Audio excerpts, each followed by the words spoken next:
오늘 말씀의 저자인 바울은 여러분도 잘 아시다시피 예수님을 믿기 전에는 유대인의 사회에서 또 손에 꼽히는 율법주의자였습니다. 그는 어려서부터 율법을 문자 그대로 어김없이 지키며 살아왔던 의로운 바리새인 중에 바리새인이었고, 또 하나님을 위한 열심과 열정이 누구보다도 넘쳤던 젊은이였던 것을 여러분들은 기억하고 계실 것입니다. 그래서 그는 그의 생각에 하나님의 이름을 모욕하는 그리스도인들을 그냥 두고 볼 수가 없었어요. 그래서 스스로 팀을 꾸려서 하나님의 이름을 모욕하는 그리스도인들을 잡아서 가두는 일까지 나서서 했던 사람이었죠. 하지만 그랬던 바울이 자신이 그토록 핍박하던 예수 그리스도를 만난 이후에 그는 예수님의 사랑을 마주하고 나서 삶이 완전히 변화되었습니다. 그가 평생에 지켜오던 율법과 자기의 의로는 결코 구원에 이를 수 없음을 깨닫게 되었기 때문이죠. 그 어떤 유대인보다도 율법에 매인 삶을 살았던 바울은 예수 그리스도를 통해서 구원은 유대인들이 그토록 자랑스러워했던 혈통이나 율법을 준수하는 것에서 오는 것이 아니라는 것을 깨닫게 되었던 것입니다. 누구보다도 유대인들의 관습과 그 사상에 대해서 잘 알고 있던 바울이기 때문에 그는 예수님을 믿고 난 이후에 자기의 동족인 유대인들이 정말 누구보다도 열심히 신앙생활을 하고 있음에도 불구하고 아이러니하게도 그런 열심을 가진 그들이 구원과는 가장 먼 길에 서 있다는 것을 그 사실 앞에서 너무나 깊은 슬픔을 느끼게 되었습니다. 오늘 말씀에서는 그가 그 유대인들의 이 영적인 상태에 대해서 가졌던 슬픔이 너무나 커서 고통을 느끼고 있다라고 말할 만큼 그는 동족들에 대한 안타까움이 참으로 컸어요. 오죽하면 오늘 말씀에서 나의 형제요 친척인 이 유대인들이 구원을 받을 수만 있다면 자기 스스로가 그리스도에게서 끊어져도 좋겠다라고 고백했을까요?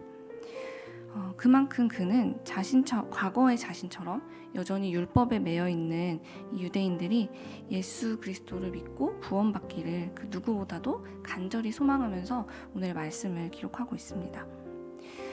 사실 유대인들은 우리가 읽었던 4절 5절에서 보여주듯이 이 세상에 살아가는 그 어떤 민족들보다도 하나님께 특별한 은총을 받은 민족임에는 이견이 없습니다.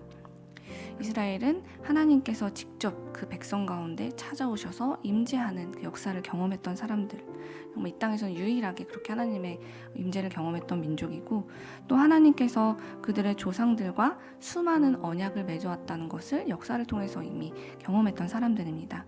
또한 예수 그리스도까지도 그들의 혈통을 통해서 하나님께서 보내주신 아주 특별한 은혜를 받은, 선택받은 민족이었던 것이죠. 하지만 안타깝게도 그렇게 놀라운 복을 받았음에도 불구하고 유대인들 중에 예수님을 그리스도로 믿는 사람은 아주 적었습니다.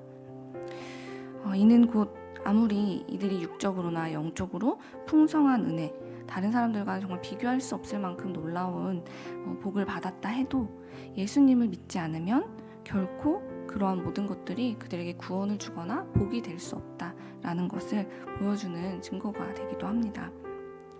그러므로 사랑하는 여러분, 이 세상에 다른 어떤 복을 구하기보다 우리는 가장 먼저 오직 예수 그리스도를 믿는 믿음을 구하는 사람들이 되어야만 합니다. 예수 그리스도만으로도 충분하다라는 그 믿음이 우리 안에 생기게 될 때에 우리의 영혼과 육신은 이 땅에서도 온전한 구원을 누리면서 살아갈 수 있게 되기 때문입니다. 예수님을 믿는 그 믿음으로 온전한 구원을 누리면서 살아가게 된 바울은 더 이상 그를 억누르던 율법으로부터, 그리고 또한 세속적인 복에 대한 갈망으로부터 자유할 수 있게 되었습니다. 뿐만 아니라 예수님을 통해서 바울은 이제 우리 인간을 향한 하나님의 마음도 깨닫게 되었습니다. 그는 이제 그동안 자신이 정말 꼭 붙잡고 있었던 그리고 놓치지 않으려고 했던 형식과 규칙, 그리고 자기가 가지고 있던 하나님에 대한 신앙생활에 대한 고정관념들을 내려놓고 예수님 안에서 자유한 삶을 살게 되었죠. 그리고 진정으로 구원의 감격을 누리면서 하나님만이 주시는 참된 평안을 누리는 삶을 살게 됩니다. 그래서 바울은 예수님을 전할 때 그 벅찬 감격을 숨기지 못하고 이렇게 외칩니다. 5절 말씀의 하반절을 제가 현대인의 성경으로 잠시 읽어드리겠습니다. 그리고 그들에게서 예수님이 육신을 입고 오셨는데 그분은 온 우주를 다스리시며 길이길이 찬양을 받으실 하나님이십니다. 아멘. 예수님은 하나님이십니다 라는 이 고백에 뒤이어서 바울은 6절에서도 그분이 하나님의 아들이심을 믿는 것, 그분이 만물의 만왕의 왕이신 것을 믿는 하나님의 자녀들에게는 하나님의 말씀, 주님의 언약이 결코 폐지되지 않습니다 라고 이어서 말하고 있습니다. 이 말은 다시 말하면 예수님을 믿고 그분의 말씀을, 그 약속을 신뢰하는 자녀들에게는 하나님의 사랑은 어떠한 상황에서도 여전히 신실하다라는 것을 이야기하고 있는 것이죠. 사랑하는 여러분, 어떤 상황을 만나더라도 여러분이 예수 그리스도를 믿고 있다면 여러분을 향한 하나님의 사랑은 변하지 않을 것입니다. 이것이 바로 예수님을 믿고 약속의 자녀가 된 우리를 향한 하나님의 특별한 은혜이자 우리만 누릴 수 있는 특별한 권리인 것이죠.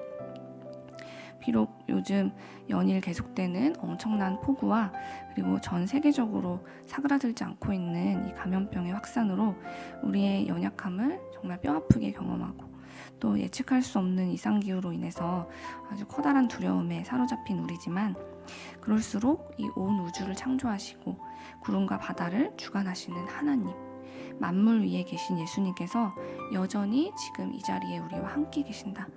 성령의 능력으로 그분께서 우리의 연약함을 도우신다라는 것을 믿으면서 나아가는 여러분들이 되시길 바랍니다.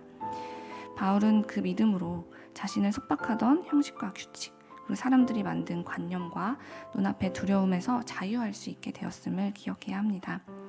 예수님만이 주실 수 있는 진정한 자유, 그리고 예수님만이 주실 수 있는 이 평안함을 우리가 이 예수님이 우리와 여전히 함께 계시고 하나님의 사랑은 변하지 않는다라는 믿음 안에서 살아가게 될 때 우리는 바울처럼 하나님의 마음을 닮아가는 그 위치에 이르게 될 것입니다. 우리도 오늘 이 자리에서도 변함없이 우리와 동행하시는 우리 예수님의 사랑을 신뢰하면서 평생을 바울처럼 그 누구도 빼앗을 수 없는 기쁨을 소유하는, 그리고 그것을 전하는 삶을 살아가는 세상의 빛 일회교회 교우들이 되시기를 간절히 소망합니다.